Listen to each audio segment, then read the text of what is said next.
Welcome to bonus round two. So you know you're a really good guest if you get bonus content. Oh, I feel good now. We've extended your time. We've extended your time, and we just have so much good stuff to say that we couldn't leave it within our regular episode. And while we were talking, this idea just popped into my head, just thinking about how you've helped our business so much. And Lauren came to you right after leaving our previous agency. And just thinking about women and women mentorship, and I know it's a hot topic these days, but also there's been a lot of discussion around, female mentors and how, there's lean-in, there's all these things. And I wanted to get your take on that, and then also talk about your all's relationship and how it's really been helpful. So I think mentors are hugely important, but I was in my 40s before I had one. I didn't know what that was or how you found one. I don't think that you just find somebody at a networking event and say, will you be my mentor? I think that mentorship,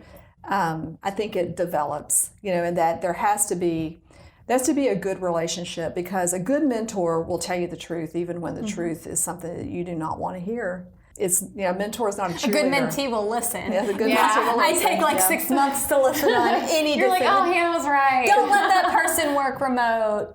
Okay, 6 months later, I had to let him go. Working remote doesn't work. It's just because for you, it's because I'm older and I've already done all that stuff. But the mentorship relationship I think is special because it has to be a combination of friendship and respect and business. So if you find somebody who can mentor you in that way, then you're really lucky.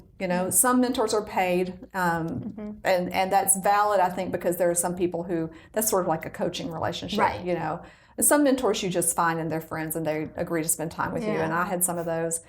David Bohan was my first mentor. Right. John Sharp was they were my first two mentors, and they were the ones who really believed in me and believed that I could do this, and I didn't even know what this was. And so I think mentors can kind of help you see into the future a little bit further and a little bit faster, because they spot things in you. Like I spotted things in you, Lauren, because I had been there, been a business owner before you were, and I always looked at you as a business owner, even when you weren't.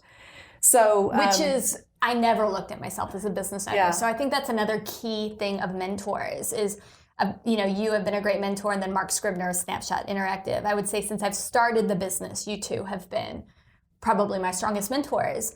But the value, besides all of the business knowledge, because you both know exactly how to run an agency, is you and Mark both think bigger for me than I've always thought for myself. Like, had more of a belief and confidence that I could actually do this when I didn't. So I think that has been something that I've really grown If you think about why that's true, though, it's because, when you combine people and their experience, you get in the room more experience than you have on your own. So it's the same concept of building a team.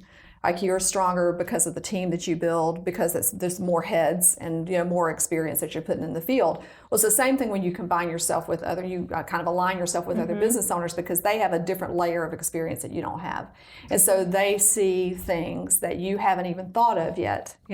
So it's hard. It's hard for some business owners to be humble enough to take that. Some business owners, I think, enter mentorship relationships just wanting somebody to brag to. So they over prepare for it. They just come in without problems. Card. And I did this, and I'm great, and they said this, but I said this, and they're just looking for like a cheerleader, or they're looking to impress them as if they were their teacher or something. Well, mentorship is different from that. Mentorship is, I don't know what's happening. Well, so to me, mentorship looks like us having wine in January as a meltdown. Meltdowns. We had a scheduled January meltdown because revenue, for the longest time, it's weird that is not our trend anymore. But revenue always, fingers crossed, now crossing my fingers because it's December. By the time this airs, we'll know. But we'd end a good year, and then clients would start leaving in January. Or like they just haven't picked up, don't have that contract signed. Picked up, their plans and stuff yet. But to me, knowing you experience that too, it's, what is it Brene? We talk about Brene Brown way too much on this podcast, but like the most powerful words are like, me too, or like, I feel that as well. Yeah. And well, this is because it's validating. So, Right. So CEOs, they feel alone. Yes. You know, and they are alone, honestly, in the company, even if you have a good partner. Right. Like, you guys are a great team, but you're the CEO. Right. And you feel things differently than you do, you know, because you're different people and you have different roles in the company, you know. So that's the way it's supposed to be. But when somebody else says, I feel the same way, it kind of gives you like you get to breathe. relief. You're like, okay, well, then I'm not that odd. Hannah got through it. I can get Yeah, through you it. can I right now am, this is another let's knock on wood, but I'm dying for the next recession because I just need to know we can get the company through it. Why would you say that?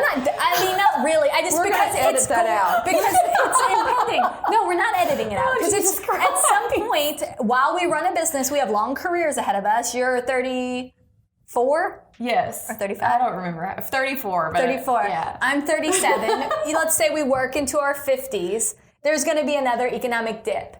And we had one when we were at our previous agency. Yeah. I've not gotten through it as a business owner yet, and I need to know I can get through it. But what helps me in the meantime is knowing you got through it as a business owner. A lot of our partners, agencies got across through it the running a right, but yeah. it's a different situation when my children's college relies a lot heavily on this business. Right. So like I look at it that way, but the whole you've been there, someone has the experiences you have. Like, well, and also, you know, when you face a big decision, so say you just lost your biggest client and your head goes to how many people do I need to lay off? right. Well, if you go discuss that with your leadership team, can't. The leadership team will make a case for keeping everybody. Because when a leadership team who has to, if you have a company of 20 or 30 people or more, then they are responsible for the production of the work in the team. So if they have to lose team members, it directly impacts their day. Right. They are not going to say to you, yep, we need to lay off 7 people, even though 7 people are tied to the gross income that client brought in.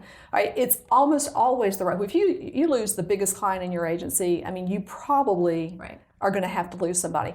So the person that you go talk to that about is your mentor, somebody who's been through that before. Right. Yeah, because you need to lead your leadership team through that decision.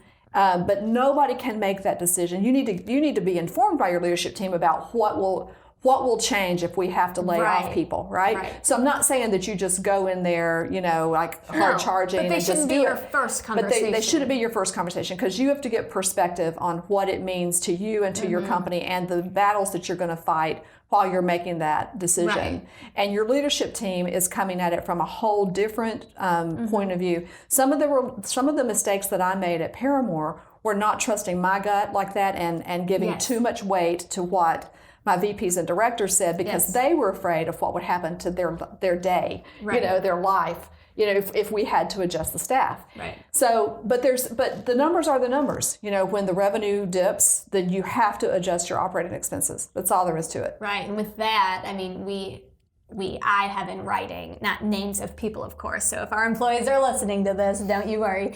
But at what point, like percentage of revenue, like at what point we have to start making those decisions? You know, again, knocking on wood, we've never had to. But we've also been in situations where we should have. Yeah. We let go. We were probably 3 years, not even 3 years into running the company, and we fired our largest account. It was 25% of our revenue. And I went, I think, a quarter without taking a salary. But which I was happy to do so because I was a new business owner, but I was also resentful of that. So I guess I wasn't happy to do so. Yeah. You did it and you knew you should do it. But the people who, you know, stayed ended up leaving. Like one of them we had to let go quickly, you know, anyways for performance. And it's one of those things where now I know, you know, we lose X percent of revenue. I have to start making decisions. Yeah, so and there's I have another a lesson time in frame there. of you can give yourself a week to wallow, but then you got to start making decisions. We're big on giving ourselves 30 days, 90 days, putting it on our calendar. Like if there's a decision or something, okay, we're going to put 90 days on our calendar. And if we're still going back and forth or this or that, we're making a decision. So to be specific about your question about women, mentoring women, I think that the thing that is different, and I'm not saying that men can't be good mentors because my first 2 mentors were men, like I just said, and they're still very important to me. But women, especially if you are married and have children, bring a whole different dynamic, Right. you know, and a whole different level of guilt.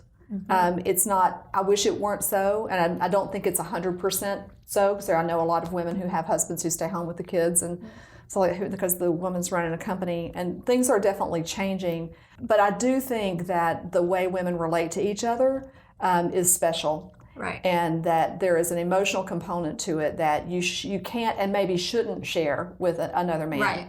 Because you need the sisterhood, to kind of help you through some of the things that, that men don't deal with as business owners. I think it also takes a level of vulnerability when it comes to the 8 saying that, the Enneagram, but a level of vulnerability when it comes to having like a mentor-mentee relationship, just to be able to be that honest. Like, I'm scared, here are my numbers, I don't know what I'm going to do, like that sort of thing. Just something to keep in mind. I think women are much more willing to share that kind of thing than men do. I've seen a lot more posturing among men, men business owners. The bragging is just kind of off the charts.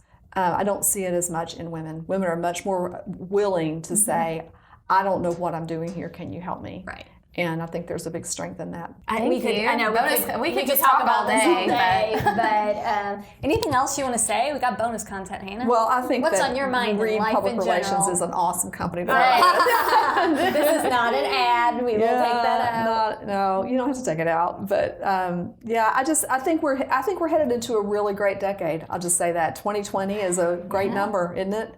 It's a great number, and despite the elections that are. Yeah, we don't talk about those on here either. Yeah, it's I think we're in for another decade of huge change. Technology is not going to stop changing, so our businesses are not going to stop changing. Exactly. We're going to continually be challenged, with that. And I think, we're going to have another great year this year. Awesome. Well, thank you so much. Thank you. It's been fun. Thank you.